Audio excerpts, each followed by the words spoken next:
How come my company never asked me? My idea of financial security. Country Financial does. Your country representative can help protect what you have now and prepare for the future. Yeah. What's your idea of financial security?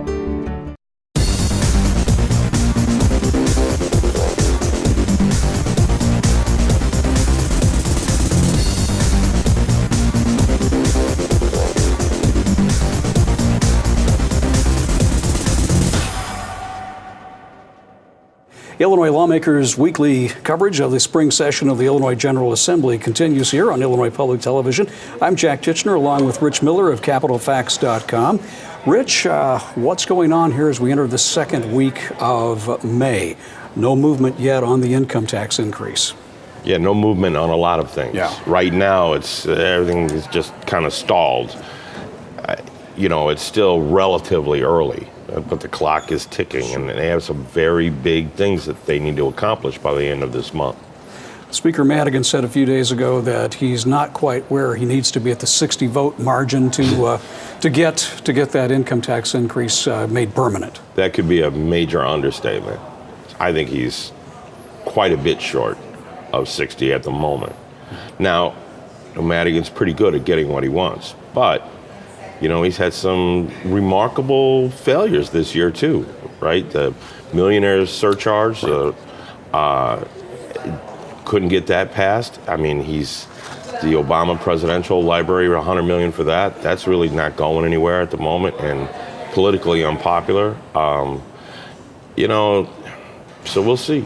One idea that's floating around here, of course, is, and you've reported on it, is that there's some discussion that if he ties this to a capital bill, then there would be some member initiatives money to give back to folks who voted for the tax. It makes it easier. It's like the sugar with the medicine, right? So it helps that medicine go down. There's also a move afoot over in the Senate to try to get mayors around the state to start endorsing the tax hike.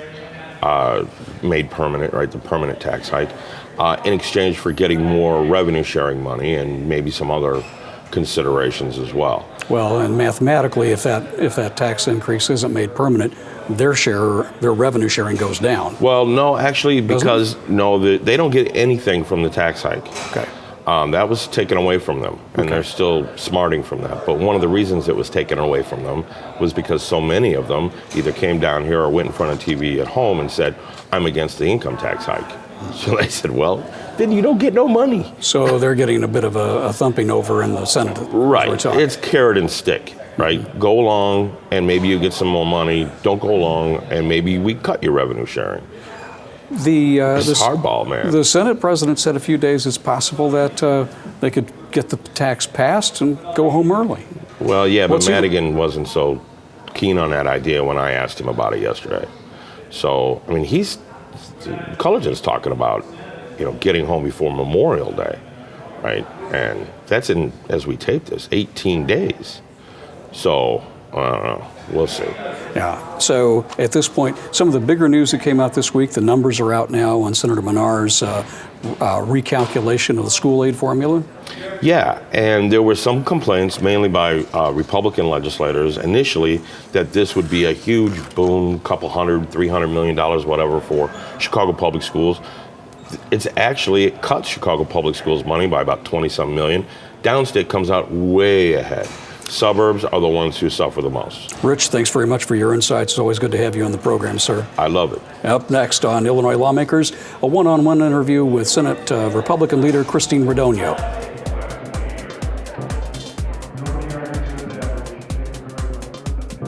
We now welcome back to the program the Senate Republican leader, Christine Radogno of Lemont. Leader, great to have you back. Well, thank you for having me. And the last time we talked, it was immediately after the governor's budget address, in which he proposed continuing the 5% income tax rate after January 1. And in the week since then, there's been kind of a parade of agency directors saying this is going to be devastating to everything from education to public safety, human services, as much as a 20% cut Republicans aren't buying into that, though. No, not at all. We call that the Chicken Little playbook. I mean, we've heard this before. It's an effort to activate people to support a tax increase. When we actually look at the numbers, though, and the way revenue has come in, we do believe basic core services can continue to be delivered while still allowing that to sunset. Now, just for an example, the hole that's created by the sunset of the tax is about $1.6 billion. Yes. That's about 4% of the GRF budget. So I'm not sure how that equates to 20% cuts, other than if you're trying to scare people into supporting a tax increase. That, frankly, has been detrimental to our state overall in terms of job creation, unemployment, our bond rating, people leaving. The governor, though, has outlined through the agencies a list of horribles, as I believe Matt Murphy has put it in your party. 11 state prisons closing, inmates released, thousands of school teachers would have to be riffed, senior citizens going to nursing homes. They see that $1.6 billion as having horrific impacts on the budget. Well, and again, it's designed to scare people into supporting it. We don't believe that those choices need to be made. If the governor chooses to close all those prisons and lay off all of those teachers, that is a choice he makes. It's not something that needs to happen. Where are the savings to be found in the existing budget if the revenues stay what they are? And even though you do have this $1 billion bump in tax revenues, where would you carve out the money to keep things going? Well, first of all, we believe that the governor has painted a picture that is more bleak than it actually is. Just the example that's easiest for me to understand, and I think probably for viewers, is say if you have $1 billion pension payment, the governor says we have to pay $1 billion. What he doesn't count is a couple $100 million that comes from the treasurer's office in the form of unpaid property. Okay, well, right there, that money could be allocated to education, prisons, whatever. There's a number of accounting tricks like that we have identified. And having said that, we also hear proposals at the same time they're saying they need to cut for $100 million for the Obama Library, for $100 million wasted in the Neighborhood Recovery Initiative.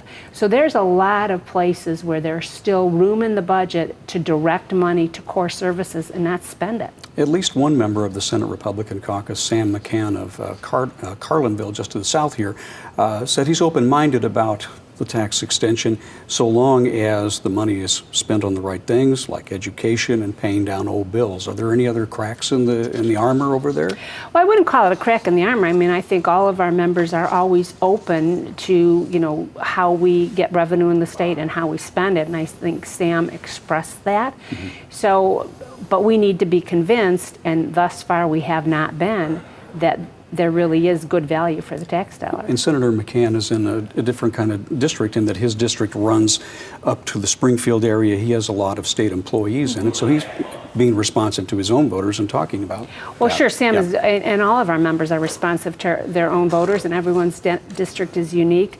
But I think collectively what Republicans are after is good value for the tax dollars and allowing people to keep as much of it as they possibly can in their own pockets. The Senate President, John Cullerton, believes he has enough votes to pass the tax increase on his side of the aisle over in the Senate.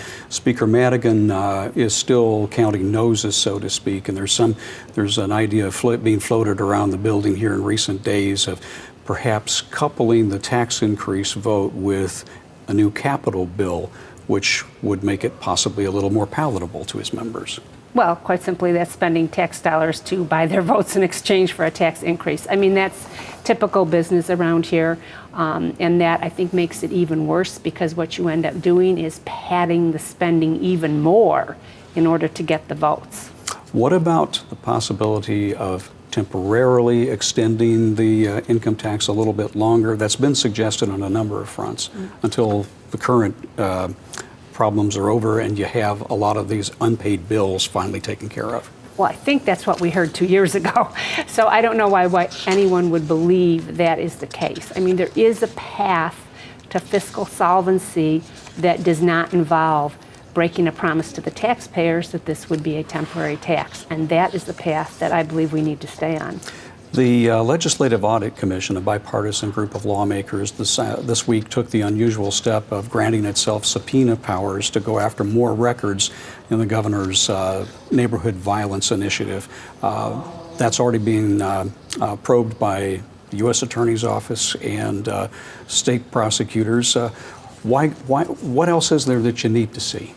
Well, that's what we're trying to find out. I mean, there are gaps in the records. We do have people looking over what the Auditor General has accumulated.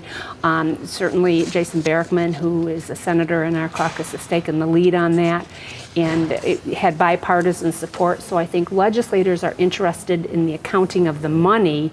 I think some of the other focus is on criminal activity. Most of those records, though, are already over in the Auditor General's office. All you'd have to do is go over and take a look, wouldn't you? Well, we are taking a look, but we're not sure that there aren't gaps in those records. And in fact, this would allow us to identify people who are involved with this program who perhaps didn't keep the records. That's part of the issue. There were a number of ideas that Senate Republicans wanted to see enacted this year. Term limits were at the top of the list. It didn't get past the Democrats, though. And there's another proposal out there that your Republican candidate for governor, Bruce Rauner, is running. Your thoughts on that? There's been a lot of interest amongst the public on term limits. People are so fed up with what's going on here. The fact of the matter is other states have term limits, so I think that the proposals and the support to allow this to go before the voters is just giving voice really to the frustration that the people in this state have over how poorly Illinois has done despite its great natural resources. What about redistricting? This is one of the states where the lawmakers themselves draw the maps that they have to run with. When it's a Republican year, Republicans have done very well with that. Democrats have done very well with that too. Right. Well, you know, it's interesting because how well the incumbent party does is getting even more targeted as technology improves. And so I think what we've gotten to the point here now is that the party in charge is able to draw almost bulletproof districts. That's not good for public policy to have one party control, really either party at any level. Well, it's interesting when you see one, let's say, downstate city that's got 4 different Senate districts kind of coming together in one place. It's kind of wild. Yeah, it really is. And I think most people recognize that there's a reason that those lines are gerrymandered the way they are. There are some other ideas here that are making their way through the place on a number of different levels. One of them is a change in the way that the State Board of Education would allocate state dollars to local school districts. Senator Andy Manar has been working on that. Some members of your own party have been working on that. The numbers came out this week, and as expected, they're going to hit the wealthier suburban districts around Chicago, down around the St. Louis area, a lot harder to help out those schools, the poorer school districts. Certainly the school aid formula is something we need to have a discussion about. Our caucus identified last year that it's become quite distorted over the last several years.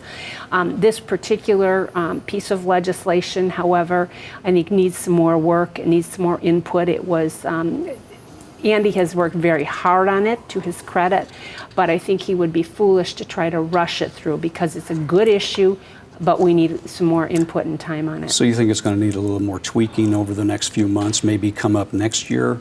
I think within the next couple of years we will and we should have a discussion on school funding. I would like to broaden the people who are at the table. This was a small group of legislators that initiated it, and then Andy took the ball and sort of wrote the legislation on his own. It's a good instinct to deal with the issue, but again, it would be very foolish to rush it. On a general question, back to revenues for just a moment, the Senate President also said a few days ago that the tax increase could actually be taken care of in a few days here, and that you might be getting out before the scheduled May 31st adjournment? Well, we may be. I mean, he controls the calendar, so that's possible. You know, we've gotten out early other years, on time other years, and gone into overtime other years. So I would take him at his word there. There's also a move to try and work on the mass transit system that goes to your area in the suburbs and all over the city of Chicago. Metra has had a lot of problems up there. There are a lot of ideas in the works. The governor's task force has worked on that. How is the Republican caucus looking at that in the Senate? Well, we're interested again in dealing with that issue. It's critically important to the Chicago region for sure.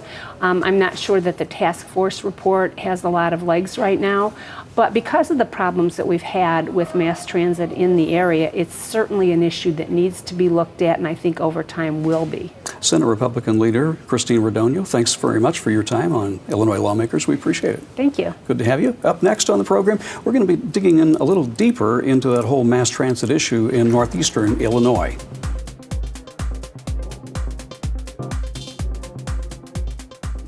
Joining me now on Illinois Lawmakers to discuss the state's mass transit system and the reform of said system, House Mass Transit Committee Chairman Al Riley, an Olympia Fields Democrat, and Crystal Lake Republican Mike Tryon, who serves as the Republican spokesman on the Mass Transportation Committee.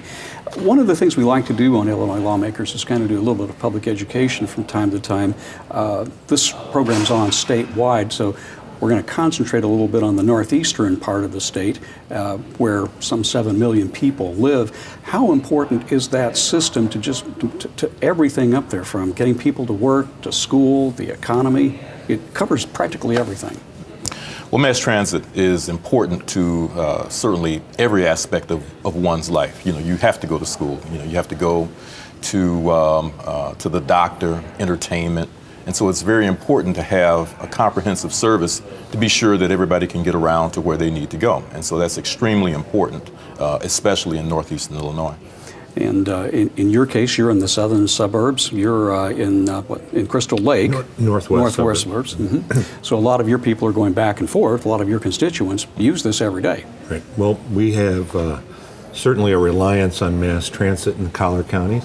We rely mostly on Metra and PACE to provide services, and the system works very well for some, and it doesn't work so good for others. I mean, I think we do a very good job at getting people to and from the city of Chicago, but a very poor job at getting people from their house to their doctor or from their house to the grocery store.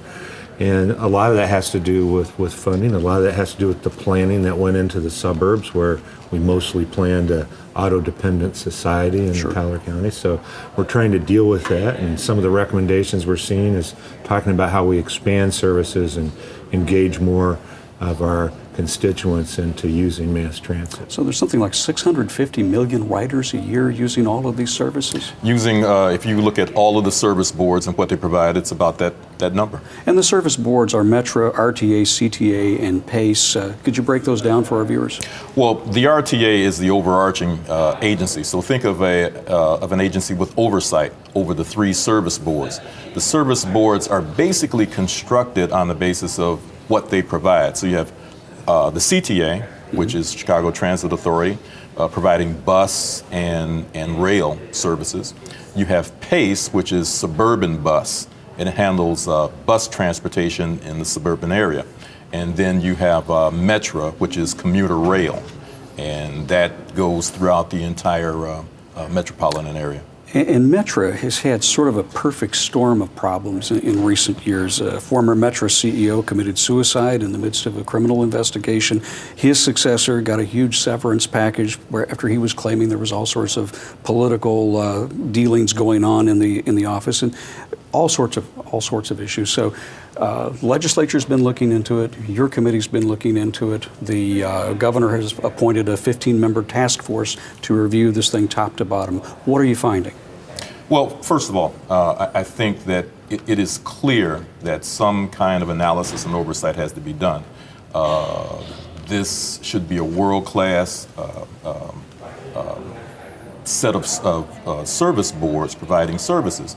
Metra has had its problems, and I think what has happened over the years is that there's been a sense of sort of insularity that has been created in some of the service boards, and Metra was one of them. We are working at looking at trying to make some changes in the way that the service boards provide services. Certainly, we welcome the governor and his Northeastern Illinois task force, but we're the legislature, and we're the one that's going to write the legislation, and so we're in the process of looking at that right now. I think one of the issues that you have in any governments is the possibility of there being a culture of unethical behavior, and we've had that here. And we have gone very far with creating laws to reform our ethics, our Lobbyists Act, our transparency laws. And that's, I think, provided a lot more accountability in the governments that serve under the direction of the governor. I think what we have here with the mass transit agencies is, are they a component unit of a government? Are they part of state government? Are they this quasi-unit of government? And they're really a quasi-unit of government. I think we can go a long way to solve some of those cultural issues in the service boards if we bring them under our Ethics Act, we bring them under our Lobbyist Registration Act, we apply the same transparency and accountability standards to the service boards that we actually apply to state government. And we've been talking about that. Chairman Riley and I have been working on a bill to do just that. You've put some of that in legislation, and I've read some of that bill. Are you on board with that as well? Well, we've made some tweaks, but yes, I'm certainly on board. And if you look at the history of a lot of the legislation that's been created over the last few years, there's been quite a bit dealing with transit and just accountability and making them responsible, more responsible to the riding public. The governor's task force went quite a bit further than that in its findings. They're basically wanting to get rid of one of the ideas, eliminating RTA, consolidating the 4 existing boards, and basically getting rid of this political process that has appointed a lot of these folks. Well, they have to be appointed from somewhere, and I think that Representative Tryon made a really good point. Who are they, and how are they constructed? And these are boards that are quasi-governmental, and making them accountable under the same kinds of ethics legislation that we have to deal with, I think, makes a lot of sense. There's that aspect of it too, but in listening to what George Randy Jr., who was working on this board and has done a lot of urban planning, and you're an urban planner yourself. That's correct. He's saying that you have these boards in constant competition for a lot of the same dollars. He thinks a single unified structure would probably do a better job in attracting federal dollars that could go a long way toward improving the mass transit system there. Well, it's my mind, if the boards are actually acting the way they're supposed to act, irrespective of the way they're constructed, will attract a lot of federal dollars. I really don't think it's a structural issue. I think the issue really dealt with a lot of people who were in responsible positions that really didn't administer that position very well. Well, I think you'll find that when you look at the mission of each of the individual transit agencies, CTA's mission is to provide transportation to 3 million people. They do it with $1 billion a year.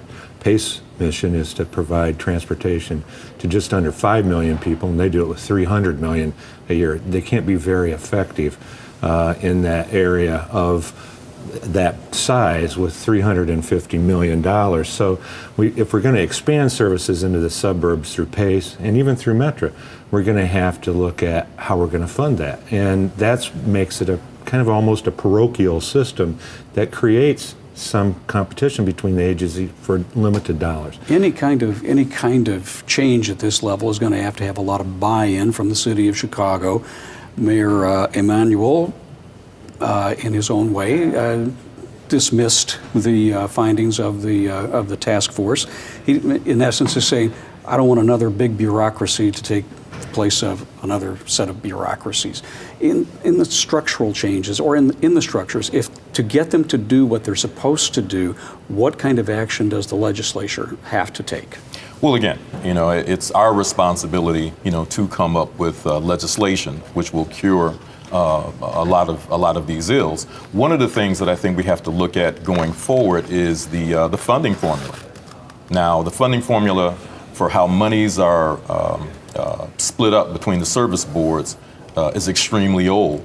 Mm-hmm. It might not make any sense right now based on the conditions of today, where people are located. For example, out in the south suburbs, people are paying taxes to the RTA for CTA services that they don't receive. And so I think that the funding formula is one of the first things we have to look at. And that exists in the collar counties. In McHenry County and Kane County, many of the communities, most of the communities in the rural parts of those counties pay the tax and get absolutely no services. So when you start talking about, raising taxes on sales tax like we did probably 5 years ago, 2009, you get a lot of pushback from residents in the suburbs because they don't see the services. And when you really take the pot of money and you divide it up, about 60% of all the tax money goes to CTA. They're providing most of the services, but it doesn't leave a good way to expand services to a growing elderly population, to a growing special needs population in the collar counties and the suburbs. And even though that all these services do serve something like 650 million riders a year, the growth of that's been relatively static over the years. Well, the growth has been somewhat static, but again, I think it's a redistribution issue. Where have people been relocating to? The South Suburban area, for example, has grown. Other areas have grown too, and I think that transit service delivery has to go where the people are. We're just about out of time. Can this be done by the end of the session? This is going to be a work in progress. Some things will be done by the end of the session. We're looking at some ethics legislation, but this is going to be something that's going to take a little while. Took the problem a long time to get here. It's 30 take years a or while. more. Representative Riley, Representative Tryon, thanks very much for your time on Illinois Lawmakers. That is it for this week's edition of our program. We'll be back next week here on Illinois Lawmakers. You can see us online at illinoislawmakers.org and on Comcast On Demand. We're available. From all of us at Springfield, good day.